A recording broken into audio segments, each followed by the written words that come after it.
നേർവേദി പ്രഭാഷണ പരമ്പരയിലേക്ക് ഏവർക്കും സ്വാഗതം.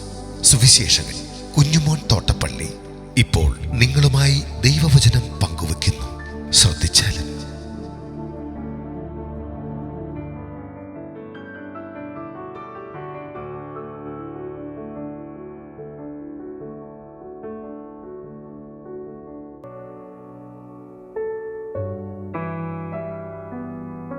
മത്തായി എഴുതിയ സുവിശേഷം 8-ാം അധ്യായത്തിന്റെ 1 മുതൽ 4 വരെയുള്ള വാക്യങ്ങൾ ഞാൻ വായിക്കുന്നത് ശ്രദ്ധിച്ചാലും. അവൻ മലയിൽ നിന്ന് ഇറങ്ങി വന്നാറെ വളരെ പുരുഷാരം അവനെ പിന്തുടർന്നു. അപ്പോൾ ഒരു കുഷ്ഠരോഗി വന്ന് അവനെ നമസ്കരിച്ചു. കർത്താവേ, നിനക്ക് മനസ്സുണ്ടെങ്കിൽ എന്നെ ശുദ്ധമാക്കുവാൻ കഴിയും എന്ന് പറഞ്ഞു. അവൻ കൈനീട്ടി അവനെ തൊട്ടു. എനിക്ക് മനസ്സുണ്ട്, നീ ശുദ്ധമാക എന്ന് പറഞ്ഞു. ഉടനെ കുഷ്ഠം മാറി അവൻ ശുദ്ധമായി. യേശു അവനോട്, നോക്കൂ, ആരോടും പറയരുത്. അവർക്ക് സാക്ഷ്യത്തിനായി നീ ചെന്ന് നിന്നെ തന്നെ പുരോഹിതന് കാണിച്ച് മോശ കൽപ്പിച്ച വഴിപാട് കഴിക്കാം എന്ന് പറഞ്ഞു.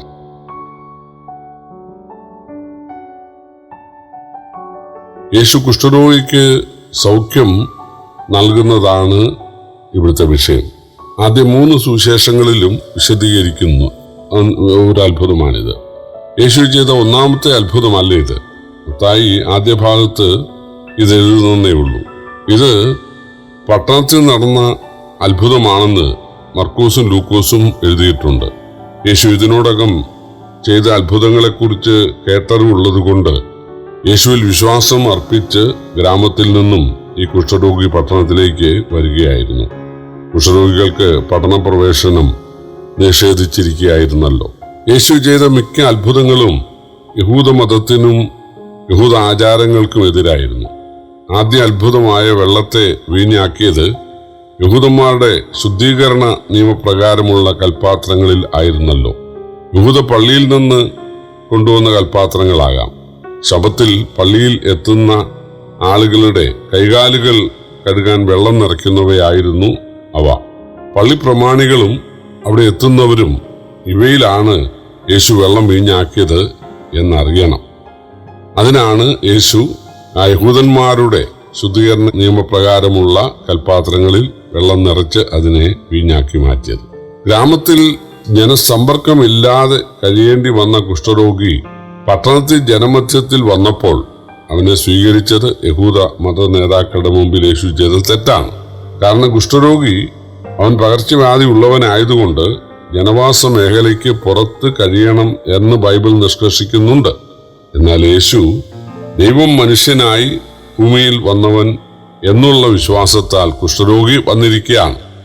മനുഷ്യനെ രക്ഷിക്കാൻ, പാപത്തിൽ നിന്നും രോഗങ്ങളിൽ നിന്നും ഒക്കെ രക്ഷിക്കാൻ ദൈവം ലോകത്തെ സന്ദർശിച്ചിരിക്കുകയാണ് എന്ന് അവൻ വിശ്വസിച്ചാണ് വന്നിരിക്കുന്നത്. അതുകൊണ്ടാണ് യേശു അവനെ അംഗീകരിച്ചത്.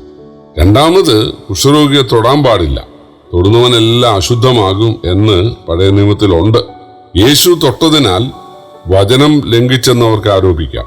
യേശു വെറും മനുഷ്യനായിരുന്നെങ്കിൽ അശുദ്ധമാവുമായിരുന്നു. ആ പകർച്ചവ്യാധി തന്നിൽ പകരാൻ സാധ്യത ഉണ്ടാകുമായിരുന്നു. എന്നാൽ ദൈവമായതുകൊണ്ട് താൻ അശുദ്ധനായില്ല. താൻ ആളുകളെ ശുദ്ധീകരിക്കാൻ വന്നവനാണ്. ദൈവമായ യേശു അവനെ സ്നേഹിച്ചതിന്റെ തെളിവാണ് അവനെ തൊട്ടത്. ഇന്നുവരെ ഒരു കുഷ്ഠരോഗി ആരും തൊട്ടിട്ടില്ല, തലോടിയിട്ടില്ല. എന്നാൽ യേശു അവനോട് ഏകീഭവിക്കുകയാണ്, അവനെ സ്നേഹിക്കുകയാണ്, അവനെ ചേർത്ത് പിടിക്കുകയാണ്. ഒറ്റ ക്ഷണത്തിൽ അവൻ ശുദ്ധനായി. യേശു പറഞ്ഞു, പുരോഹിതരെ കാണിച്ച് പുരോഹിതർ നിർദ്ദേശിക്കുന്ന വഴിപാട് കഴിക്കാം.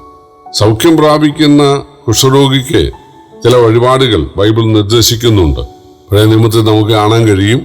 ഓരോ വെള്ളത്തിനകത്ത് ദേവദാരു ഇടണം, ഈസോപ്പ് ഇടണം, ഒരു പ്രാവിനെ അറുത്ത് അതിന്റെ ചോര ആ വെള്ളത്തിൽ ഒഴിക്കണം, മറ്റൊരു പ്രാവിനെ ആ വെള്ളത്തിൽ മുക്കി പറത്തി വിടണം. ഇങ്ങനെയൊക്കെയുള്ള ചില ആചാരങ്ങൾ ആണ് ഈ സൗഖ്യം ലഭിച്ച കുഷ്ഠരോഗികൾ ചെയ്യേണ്ടത്. യേശു പറയുന്നത് അവർക്ക് സാക്ഷ്യത്തിനായി. ദൈവമായ യേശു സൗഖ്യം നൽകിയിരിക്കെ പിന്നെ അവരുടെ സാക്ഷ്യം അല്ലെങ്കിൽ അവരുടെ ഒരു സർട്ടിഫിക്കറ്റ്, സാക്ഷ്യപത്രം തനിക്ക് ആവശ്യമുണ്ടോ? എന്നാൽ കുഷ്ഠരോഗിയെ സൗഖ്യമാക്കുന്ന ദൈവം ഭൂമിയിൽ എത്തിയിട്ടുണ്ടെന്നുള്ളത് അവരറിയാൻ യേശു ആഗ്രഹിച്ചു. ദൈവം മനുഷ്യനാകുമ്പോൾ വിശ്വസിക്കുന്ന സകലവിധ ദീനക്കാർക്കും സൗഖ്യമുണ്ടാകുമെന്ന് യെശയ്യാപ്രവചനം 32 അധ്യായം, യെശയ്യാപ്രവചനം 35 അധ്യായം, യെശയ്യാപ്രവചനം 53 അധ്യായം എന്നീ വാക്യങ്ങളിലുണ്ട്. ഈ സൗഖ്യം പ്രസിദ്ധമാക്കരുതെന്നാണ് യേശു അവനോട് കൽപ്പിച്ചത്. കാരണം ജനം രോഗസൗഖ്യം ലക്ഷ്യം വെച്ച് തടിച്ചുകൂടും. താൻ വന്നത് രോഗസൗഖ്യത്തിനല്ല. രോഗവും സാമ്പത്തിക ബുദ്ധിമുട്ടുകളും വീടില്ലായ്മ, അതുപോലെ തൊഴിലില്ലായ്മ, ഇതൊക്കെ ലോകാവസാനം വരെ ഭൂമിയിലുണ്ടാകും. ഇതെല്ലാം പാപത്തിന്റെ പരിണിത ഫലങ്ങളാണ്. യേശു വന്നത് പാപത്തിന്റെ പരിണിത ഫലങ്ങളെ മാറ്റാനല്ല, പാപത്തിന് പരിഹാരം വരുത്താനാണ്, പാപമോചനത്തിന് രക്ഷാമാർഗം ഒരുക്കാനാണ്. അതിനുവേണ്ടി കുരിശിൽ യാഗമാകാനാണ് താൻ വന്നത്. തൻ്റെ ഉപദേശത്തിലൂടെയും പവിത്രമായ ജീവിതത്തിലൂടെയും താൻ ദൈവമാണ് എന്ന് തെളിയിക്കേണ്ടത് ആവശ്യമായിരുന്നു. അതുകൊണ്ടായിരുന്നു തൻ്റെ അത്ഭുതങ്ങളും തൻ്റെ പ്രസംഗങ്ങളും എല്ലാം.